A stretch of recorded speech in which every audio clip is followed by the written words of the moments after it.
In today's video, we're gonna be taking a look at the 2025 white cement 4s. Now, we're gonna be doing a little spin to this one. We're gonna look and see how they have changed and what they could have did better on each pair. Now, I'm gonna be honest with you. I looked at the 2025 pair and there is one little thing, just one little thing I wish they had did. And stay tuned in the video, we will touch on that. But let's go ahead and run that intro and get in today's video. We're gonna be doing a comparison from 2012 to 2016 all the way up to 2025. Let's get straight to it, you did.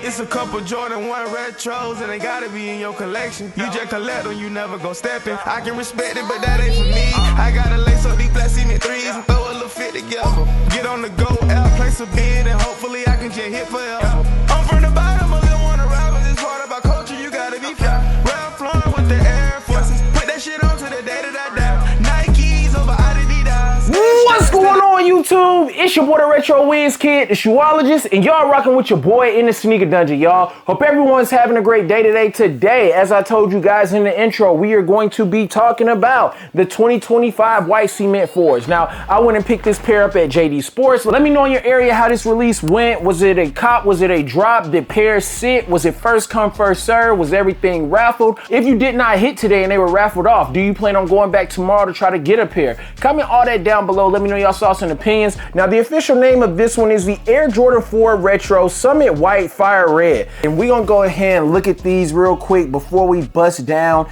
the other two pairs from the previous releases. So right here, we do have that 2025 pair. Y'all let me know y'all thoughts and opinions on these, man. These are really nice. I'm feeling the vibes of how they did this release, man. So I went and picked my pair up around about 1, 2 o'clock-ish, and you know what I'm saying? It was a lot of people that did not pick up their pairs yet when it came to these. And just like they always do at JD Sports, they normally have the sneakers sitting inside of a case if they have first come, first serve on them. They did have pairs for first come, first serve in my area. So, I mean, it is what it is. I do think that there was a lot of pairs. Now that we got out the way, just checking these out, looking at them and everything like that, let's go ahead and pull out the previous releases that I have of these sneakers. So starting off with box presentation, this is your 2012 pair right here, and then we have the 2016 pair, and then we have the 2025 pair. Now, one thing I do want to point out is that you guys can see pretty much that 2012 pair, the box is smaller because it is a size 10.5. And I went with a size 11 on the next release, and I also went with a size 11 on the 2025 release. Now, the reason why I have a size 11 on the 2016 release is because I had two more sizes. I had a 10.5. I had two 10.5s. I ended up trading a pair and selling a pair, and I kept the size 11 that I had, which was basically my triple up. You know what I'm saying? So I ended up keeping that, and then when I tried them on, I actually liked the size 11. So that's the reason why I decided to go with a size 11 on the 2025 pair. So checking out the 2012 pair, you guys can see the official name and colorway of this one was the Air Jordan 4 Retro White Black Cement Gray. And you guys can see that it is a size 10.5, as I stated before, the hat, and it is in red. You do still have the little pull tab on it and everything like that. You got the Air and the Jumpman right there on the top, and the top of the lids look different. Now, I will say that from the 2012 pair to the 2016 pair, slight little differences happen with this one, the actual name of the sneaker. So this one right here was the Air Jordan 4 Retro OG White Fire Red Black Tech Gray. Now, when you look at the difference, you look at the label, you have a red label on this one from 2012, and then you have the black label on this one from 2016, and the colorway of the sneaker changed. The durability of the box also changed. I feel like the 2016 box was a lot better constructed than the 2012 box. Now, taking a look at the newest release, where I feel like they actually, man, they knocked it out the park with this one. The 2025 pair, you can see where you have that Nike Air branding on the lid. And you know, this one does have Nike Air branding on the back heel tab, and this one does say OG on it, but they did not give us, like, they didn't hit it all the way with the box presentation. And you guys know I love box presentation, I'm sorry, but box presentation on this one is on point.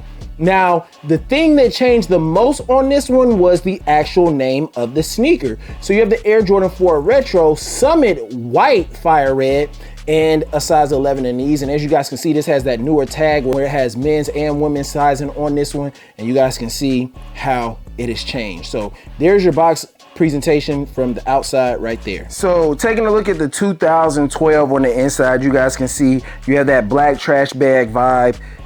2016, you have the same type of vibe, the black trash bag vibe.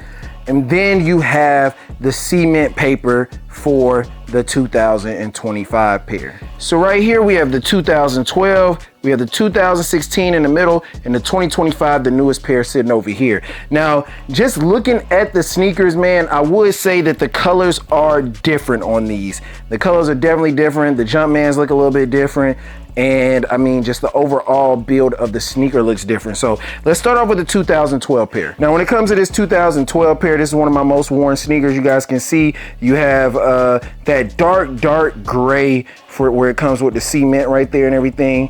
And the cement has changed on the pairs over the years. So here's the 2016. You can clearly see how the cement print changed a lot when it comes to the colorway. The colorway is lighter on this one, a lighter gray, not as dark as it was on 2012. And when it comes to the 2025 pair, I do feel like the 2025 pair is actually darker. It is darker than the 2016, but not as dark as the 2012. It's kind of like, you know, it's if you had to put them in order, I would say 2016 is the lightest, then 2025 coming in with the cement being in a little bit darker color, and then the 2012 is the darkest. And here's a look at that cement. Again, you guys can see the speckles on the cement is not as pronounced as it is as the years went by. The 2012 had like the little black dots in it, but then when you move into the 2016, there was way more dots and everything like that, and it just was more pronounced. And here you guys can see what I'm talking about, where I say that it goes from the middle darkness, the lightest, and the darkest.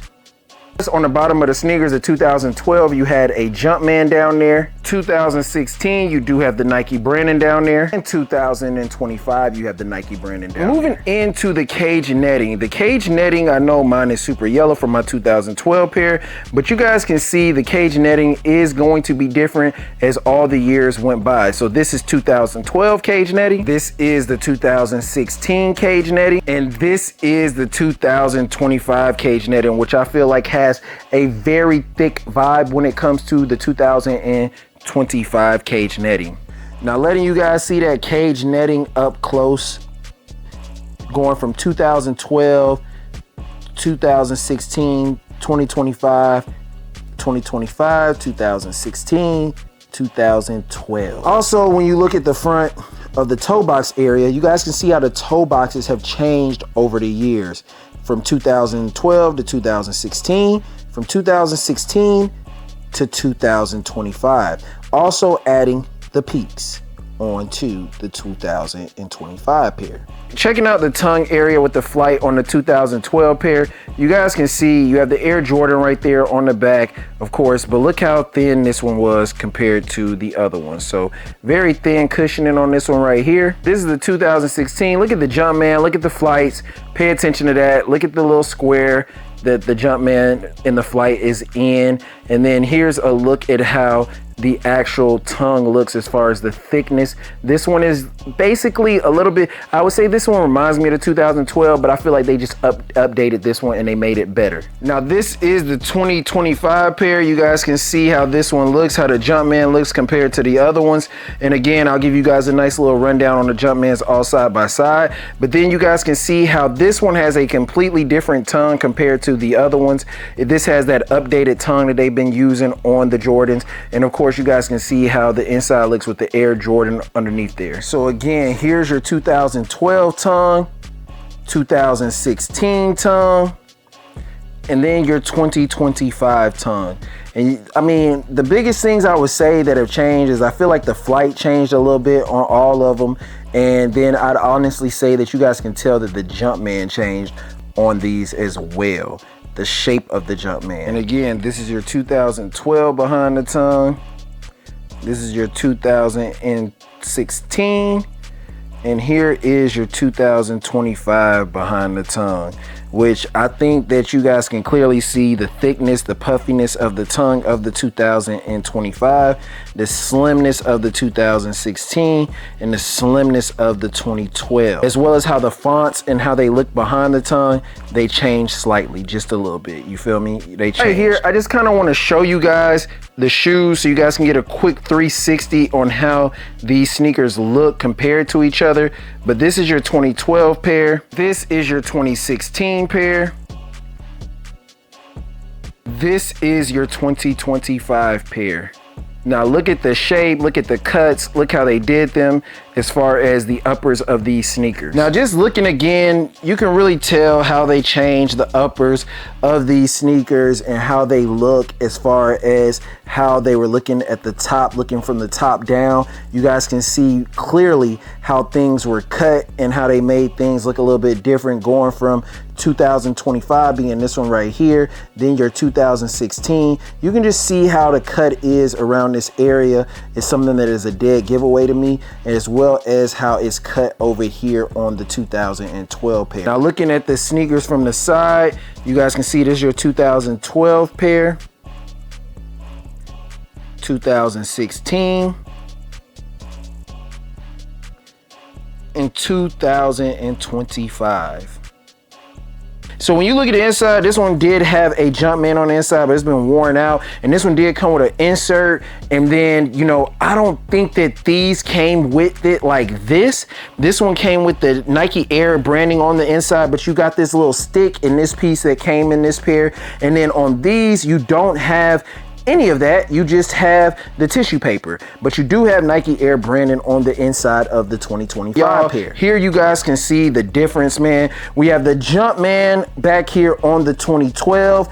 On the 2016, you have the Nike Air branding, and then you have the Nike Air branding as well on the 2025. I do feel like the 2012 is the thickest of them all, and I do feel like that, you know, these 2016 and 2025, they about the same. But I would say that I feel like this area where these little 9 little notches are is a little bit more pronounced than it is on the 2025 pair compared to the 2016 pair. But this pair does have it pretty pronounced as well. But if you have all 3 pairs and you feel it, I mean, I don't know, man. It's something about the 2016 pair that feels a little bit different than, you know what I'm saying, the other pair to me. That's just the best way I can put it. As well as you guys can see how the shape is, how they shaped it right there. See, on the 2025 pair, you do have the speckles on the actual Nike branding with the check. On the 2016 pair, you did not have that. And of course, when it came to the 2012 pair, we had the Jumpman. Now I know that this video is gonna be kind of lengthy, and I appreciate you guys rocking out with your boy. Smash a like on the video. I just wanna point out, you know, when it comes to everything that they've done about these sneakers, I would say that if I had to choose, there are things from the 2025 and the 2016 that I feel like they messed up. I'm gonna keep it a buck with you guys. I honestly, when it comes to the upper and everything, I feel like the 2016 has the best upper out of all of these. Now, the one thing that they could have done on the 2016 pair is they could have gave us the Nike Air branding the way that they gave us the Nike Air branding on the 2025 pair that has the little specs and stuff like that on the Nike Air and everything like that, and going over like all this area right here. Having those little specs on that, like the back tab on the 2025 pair is probably closer to the OG than it is on the pair that actually had the name OG in it. But I think that the upper, when I say the upper on this 2016 pair is the best upper that we saw. 2012 to 2025, the 2016 pair has the best upper. I wish that they would have put this upper on the 2025 pair, and man, look, them joints would have been busting.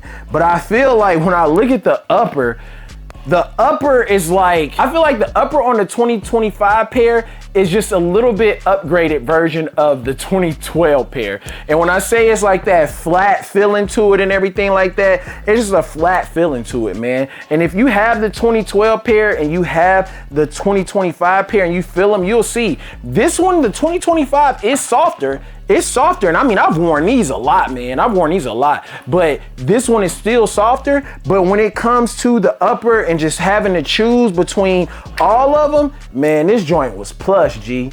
This joint was nice. I really like the way that the material was on this upper. It just felt a whole lot better in my personal opinion than all the other ones. Minus not having the peaks and having the actual back tab looking like the 2025 pair, I would say that they could have made the thing that would have made this pair stick out and be the best of all of them. If they had to put the 2016 upper on this one, I think the 2025 would have taken the icing on the cake. But that is today's video, man. Instead of doing a full detail review on feet, I wanted to let you guys see the differences of the sneakers from 2012 to 2025. Comment down below, let me know if you guys picked up the 2025 white cement 4s, or was it a pass because you own the 2016. I definitely feel like this is still a nice little change to fix the back tab like that, but I do wish that they would have went with the upper on this one, and this would have been my favorite one to release yet. But it is your boy, the Retro Wiz Kid. Y'all already know the vibes, man. Like, comment, subscribe if you guys are new to the channel. We on the ground of 20,000 subscribers. I appreciate all the love and support that I continue to get from each and every one of y'all. Until the next video, peace, love in Laguna Beach, and we out this thing. Get it! Jordan 1 retros and they gotta be in your collection. You just collect them, you never go stepping. I can respect it, but that ain't for me. I gotta lace up these black cement 3s and throw a little fit together. Get on the go, out, place a bid, and hopefully I can just hit forever. I'm from the bottom.